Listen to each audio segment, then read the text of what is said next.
Fala galerinha do terceiro ano, espero que todo mundo esteja bem. Nesse vídeo a gente vai falar do tema o Nacional Desenvolvimentismo e a gente vai abordar esse texto aqui, né, o Nacional Desenvolvimentismo, a chave para o Brasil moderno, do site memorialdademocracia.com, tá bom? O link para esse texto vai estar disponível na descrição desse vídeo. Espero que seja proveitoso para todos vocês e bora lá começar. A cidade é uma gigantesca fábrica de homens modernos. Com base nessa certeza, o Projeto Nacional Desenvolvimentista formulou, no Brasil e em quase toda a América Latina, durante as décadas de 1950 e 1960, uma grande questão e avivou uma grande esperança. Como o Estado pode construir uma sociedade cultural e politicamente moderna? A chave para a construção desse novo Brasil chamava-se desenvolvimentismo, e usar essa palavra significava dizer pelo menos três coisas sobre o nosso país. Primeiro, que nossa sociedade, defasada e dependente dos países mais avançados, dividia-se em duas, uma parte atrasada e tradicional e outra já moderna, em franco desenvolvimento. Segundo, que esta dualidade se definia em termos de polos, tradicional versus moderno, centro versus periferia. Finalmente, que a solução para essa dualidade estava na industrialização e na urbanização. Diante desse cenário, nacionalismo significava principalmente a constatação de que o desenvolvimentismo se realizaria nos quadros nacionais, no mercado nacional, e envolvia, por consequência, a afirmação de um Estado que definisse as fronteiras e as instituições desse mercado. Caberia à industrialização a tarefa de superar a dualidade básica da economia brasileira. Ao Estado, competia liderar esse processo, articulando grupos sociais conflitantes. Ao nacionalismo, cabia-lhe dar um sentido. Cabia dar-lhe um sentido. O nacional desenvolvimentismo. O projeto nacional desenvolvimentista carregava consigo a grande esperança de extensão ampla dos benefícios econômicos, políticos e sociais da modernidade a toda a sociedade brasileira. A dualidade seria superada pela industrialização, e essa seria consequência do desenvolvimento, isto é, da acumulação de capital e da incorporação de progresso técnico, processo que redundaria no aumento da renda por habitante, ou, em outras palavras, na elevação sustentada dos padrões de vida da população. Por causa disso, o termo desenvolvimento era entendido como industrialização, mas era bem mais do que isso. Significava o processo pelo qual o Brasil realizaria sua revolução em direção à modernidade. A trajetória do Projeto Nacional Desenvolvimentista esteve, no início, estreitamente vinculada à Comissão Econômica para a América Latina e o Caribe, o CEPAL, fundada pelo economista argentino Raul Prebisch. No Brasil, este projeto foi profundamente marcado por uma palavra-chave, o conceito de subdesenvolvimento, formulado por Celso Furtado e altamente politizado pela conjuntura extremada do período que antecedeu o golpe militar de 1964. Aqui nessa imagem a gente vê, uma moradora de rua que pede esmolas no Nordeste, na década de 1950. Para superar esse estado de pobreza, o desenvolvimentismo apostava na industrialização, uma representação aqui forte da desigualdade social. O termo subdesenvolvimento qualifica um momento específico de formação do capitalismo próprio de sociedades como a brasileira, cuja economia foi historicamente dependente do sistema colonial e que, por isso mesmo, é forçada a suportar consequências que se autossustentam, a despeito do avanço da industrialização. A estrutura agrária arcaica, as relações entre a monocultura exportadora e o capitalismo internacional, a dualidade da estrutura produtiva nacional, a profunda desigualdade que norteava as relações de trabalho.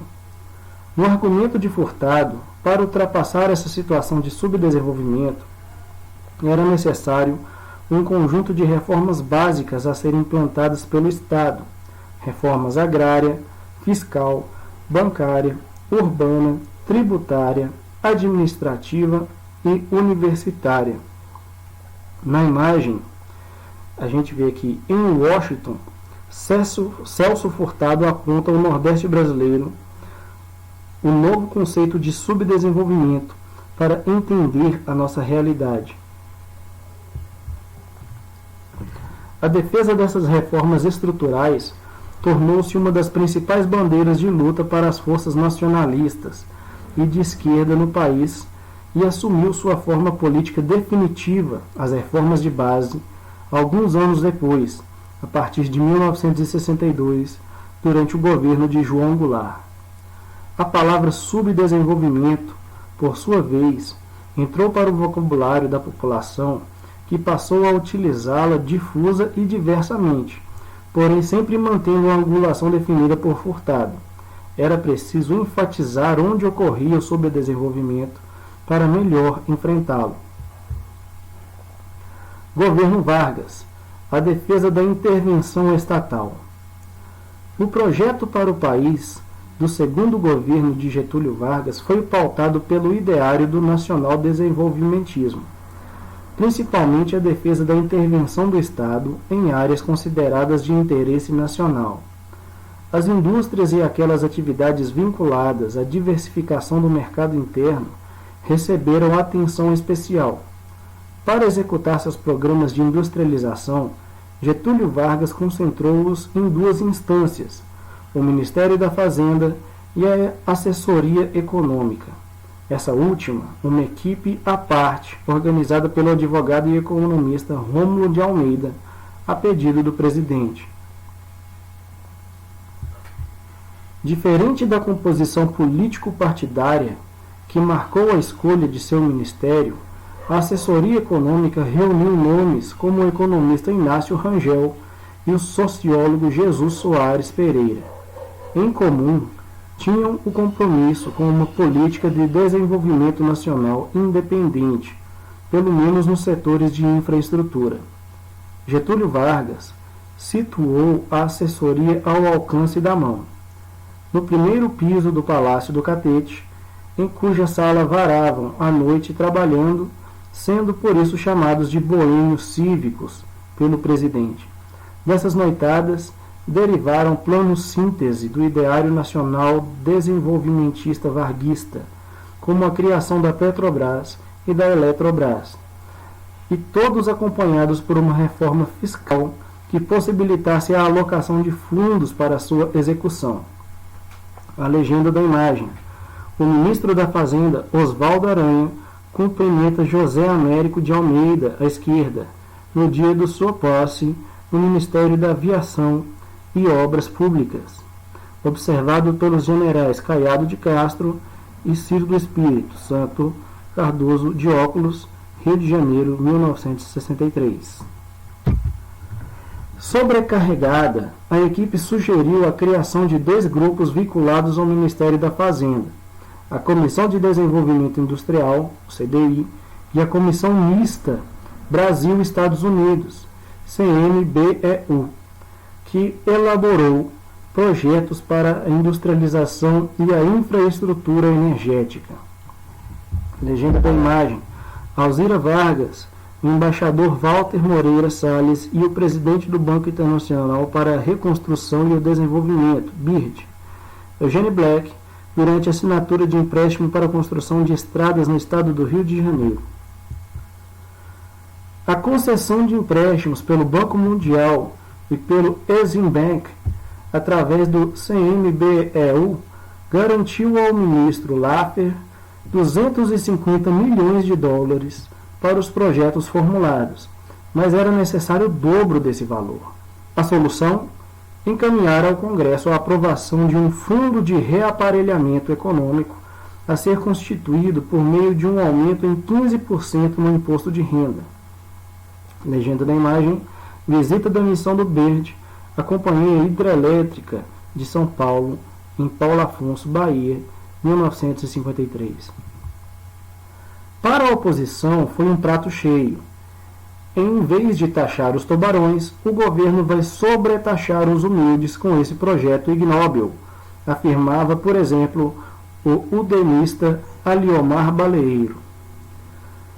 O aumento desagradou até mesmo alguns correligionários, como o deputado do PTB da Bahia, Joel Figueiredo, que, desprezando seu vínculo com a base governista, afirmou para quem quisesse ouvir: imoral.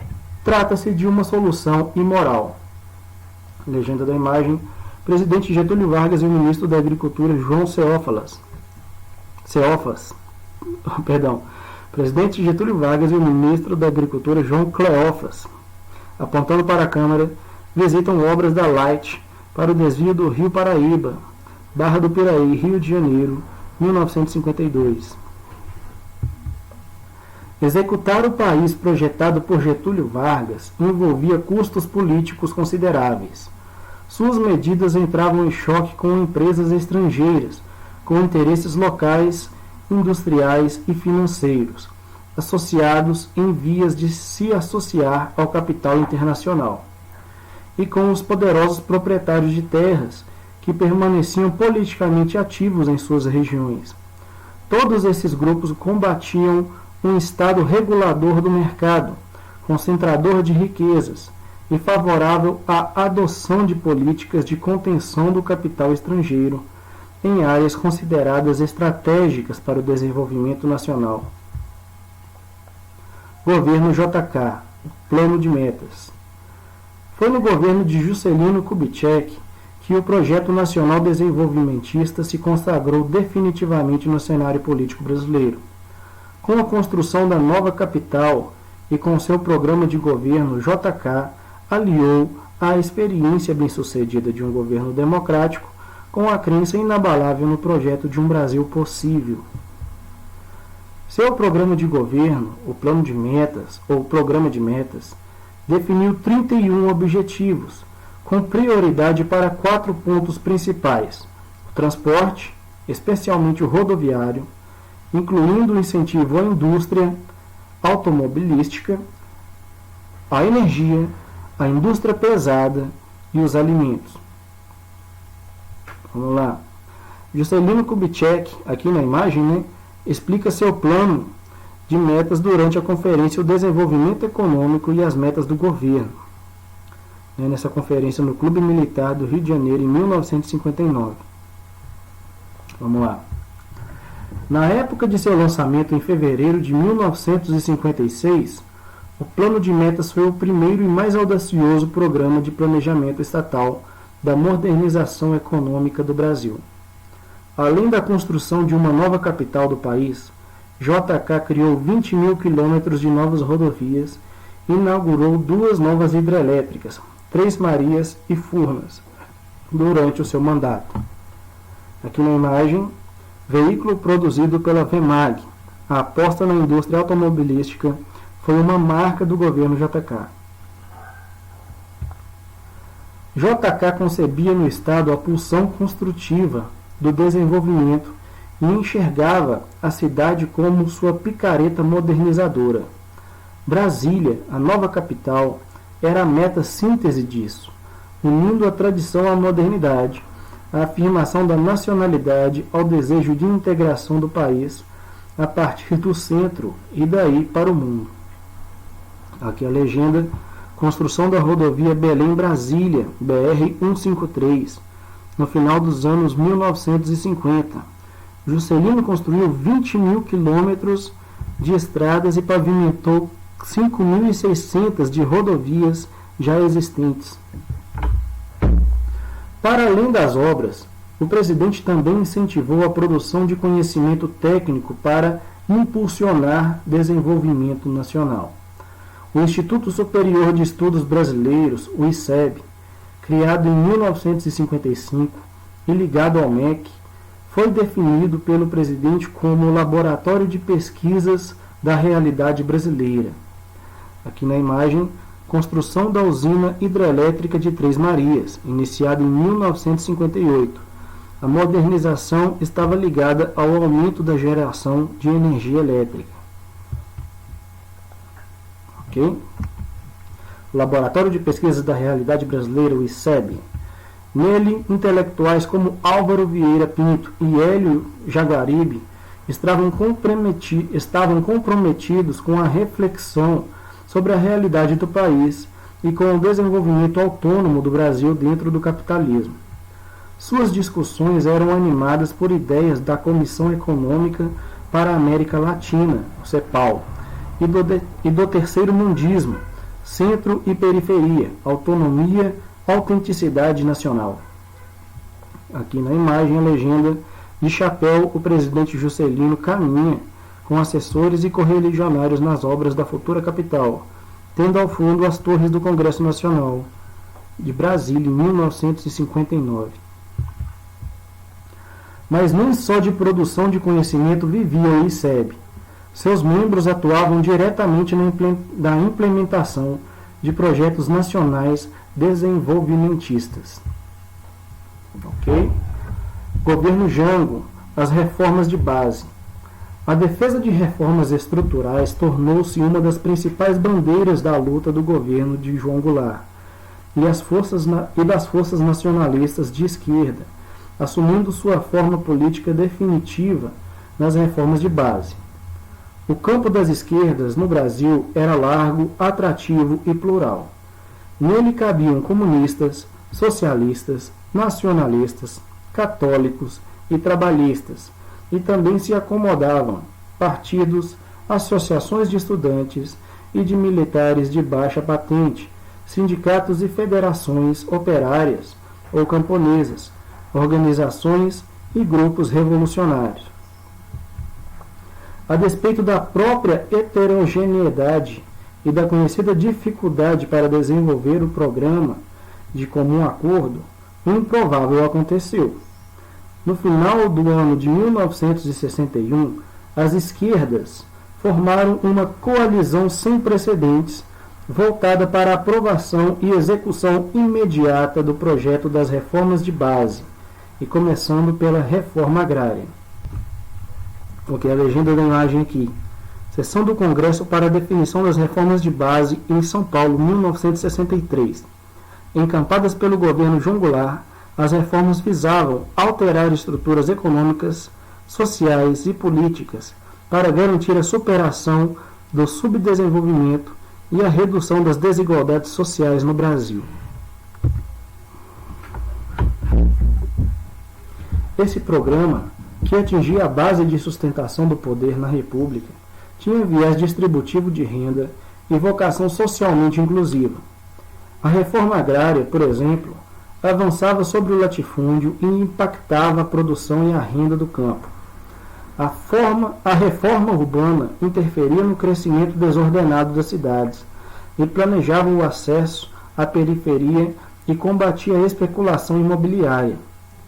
A reforma bancária previa uma nova estrutura financeira sob o controle do Estado. Aqui a legenda: o presidente João Goulart participa da inauguração de alto forno da Companhia Siderúrgica Mannesmann, em Belo Horizonte, abril de 1963. A reforma eleitoral poderia alterar definitivamente o equilíbrio político com a concessão do direito de voto ao analfabeto. Cerca de 60% da população adulta no Brasil nessa época era analfabeta, e aos soldados, e com a legalização do Partido Comunista. A reforma do Estatuto do Capital Estrangeiro regulava a remessa de lucros para o exterior e estatizava o setor industrial estratégico. A reforma universitária acabava com a cátedra e reorientava o eixo de ensino e da pesquisa para o atendimento das necessidades nacionais. Aqui na imagem, Jango assina a Lei Remessa de Lucros, que limitava as transferências para o estrangeiro a 10% do total do capital registrado das empresas, de setembro de 1962. O primeiro sinal inequívoco de que o governo estava decidido a pagar para ver e partiria para um embate com o Congresso Nacional veio numa sexta-feira 13, o comício da Central do Brasil, no Rio de Janeiro, cuidadosamente preparado, inclusive na simbologia, o palanque montado na praça havia sido utilizado por Vargas nas cerimônias do Estado Novo, para escancarar a união das esquerdas e o avanço dos trabalhadores ao lado do governo. Aqui na imagem, dentre as reformas de base, a reforma agrária era provavelmente a mais polêmica. Proposta em um contexto de intensa mobilização dos trabalhadores rurais, causou apreensão nos setores conservadores. E aqui a gente vê, a escrita no cartaz: por um futuro melhor, a terra para quem trabalha a terra. O encontro mobilizou uma multidão de pelo menos 150 mil pessoas e durou quase 9 horas, com exatos 13 discursos. Ao lado da mulher Maria Teresa, jovem e um tanto assustada, Jango foi o último a falar. Discursou de improviso e acertou no tom. Emocionado, declarou que a hora das reformas havia chegado. Bastava de conciliação. Espero que o vídeo tenha sido proveitoso para vocês e até a próxima aula.